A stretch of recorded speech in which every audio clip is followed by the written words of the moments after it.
মাগরিবের নামাজের পরে ছোট্ট একটি দোয়া, মাগরিবের নামাজের পরে ছোট্ট একটি দোয়া 7 বার পাঠ করবেন। নবীজি বলেন 70টি বিপদ থেকে আল্লাহ পাক তাকে হেফাজত করবে, এবং এই 70টি বিপদের মধ্যে সবচেয়ে ছোট্ট বিপদ হলো আল্লাহ পাক তাকে দারিদ্রতা থেকে মুক্তি দান করবেন। আপনি কল্পনা করতে পারেন 70টি বিপদের মধ্যে যদি ছোট্ট বিপদ হয় দারিদ্রতা, তাহলে বড় বড় বিপদ কি হতে পারে। আমি এই হাদিসটা পড়ে অবাক হয়েছি। নবীজি সাল্লাল্লাহু আলাইহি ওয়াসাল্লাম বলেন, তিরমিজি শরীফের 3601 নম্বর হাদিসের মধ্যে আল্লাহ রাসূল সাল্লাল্লাহু আলাইহি ওয়াসাল্লাম বর্ণনা করেন, নবীজি সাল্লাল্লাহু আলাইহি ওয়াসাল্লাম বলেন 70টি বিপদ থেকে আল্লাহ পাক তাকে হেফাজত করবে, এবং সবচেয়ে ছোট্ট বিপদ হলো তাকে দারিদ্রতা।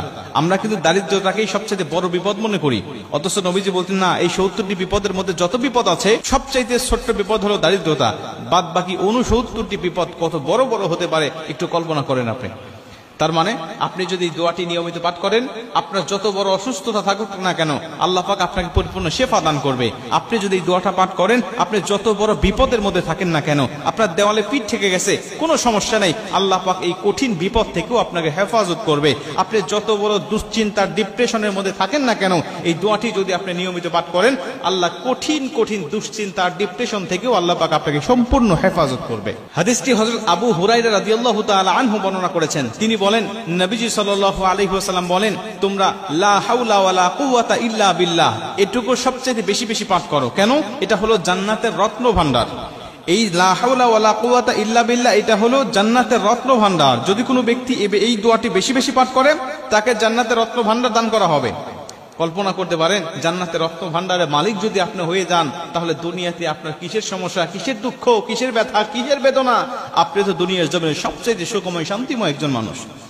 নবীজি বলেন হাদিসের শেষে, এই ব্যক্তি যদি লা হাওলা ওয়ালা কুওয়াতা ইল্লা বিল্লাহ বলার পাশাপাশি যদি আরেকটু যোগ করে বাড়িয়ে দেয়, লা হাওলা ওয়ালা কুওয়াতা ইল্লা বিল্লাহ ওয়ালা মানজা মিনাল্লাহি ইল্লা ইলাইহি, রাসূল সাল্লাল্লাহু আলাইহি ওয়াসাল্লাম বলেন লা হাওলা ওয়ালা কুওয়াতা ইল্লা বিল্লাহর পাশাপাশি ওয়ালা মানজা মিনাল্লাহি ইল্লা ইলাইহি এটুকু যোগ করে যদি কোনো মানুষ তেলাওয়াত করতে পারে, আমল করতে পারে, পাঠ করতে পারে, আল্লাহ পাক তাকে কঠিন কঠিন 70টি বিপদ থেকে তাকে হেফাজত করবে।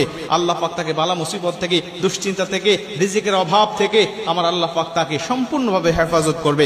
আপনি যত বড় সুস্থ হয়েছেন, ডাক্তারের কাছে ধর্ণা দিয়েছেন, কত চিকিৎসার জন্য আপনি হন্য হয়ে খুঁজতেছেন, কোনোভাবেই আপনার সুস্থতা মিলতেছে না, শেফা গ্রহণ করতে পারতেছেন না। আমি বলি, আপনি ফজরের নামাজের পরে, মাগরিবের নামাজের পরে, অথবা 5 ওয়াক্ত নামাজের পরেই যখনই সুযোগ হবে, যখনই মনে হবে, তখনই আপনি এই দোয়াটা পাঠ করতে থাকেন। একাধিকবার পড়েন, 5 বার, 7 বার, 10 বার, 100 বার পর্যন্ত আপনি তেলাওয়াত করতে থাকেন। ইনশাআল্লাহ আল্লাহর উপর তাওয়াক্কুল রেখে যদি আপনি এই আমলটা করতে পারেন, আমার আল্লাহ অবশ্যই আপনাকে শেফা দান করবে। আমার আল্লাহ অবশ্যই আপনাকে মেহমান আসলে বালা মুসিবত থেকে হেফাজত করবে। চেহারার দিকে তাকানো যায় না, মেহমান হচ্ছে আল্লাহ পাক আপনাকে রহমত। মেহমান আসলে তাকে আপ্যায়নের ব্যবস্থা করবেন, আপ্যায়ন করার চেষ্টা করবেন, তাহলেই আল্লাহ তাআলা আপনার ঘরের ভিতরে রহমত বরকত নাজিল করবেন। 4 নাম্বার হচ্ছে অসুস্থতার নিয়ামত। অসুস্থতা আল্লাহর পক্ষ থেকে আসে, আল্লাহ বান্দাকে খুশি হয়ে দেন। বান্দার গুনাহ খাতা আল্লাহ ক্ষমা করাতে চান, গুনাহ না থাকলে আল্লাহ তাআলা মর্যাদা বৃদ্ধি করতে চান, কিন্তু অনেকে অখুশি হয়ে যায়। সুতরাং এই 4টি আল্লাহর পক্ষ থেকে নিয়ামত, এগুলোকে নিয়ামত মনে করে আপনি আল্লাহর শুকরিয়া আদায় করেন। আল্লাহ তাআলার যেটা দিয়ে খুশি হন সেটা আপনি নিয়েও খুশি হন, তাহলে আল্লাহ তাআলা আপনার সম্পদে বরকত দান করবেন, আপনার জীবনে বরকত দান করে দিবেন।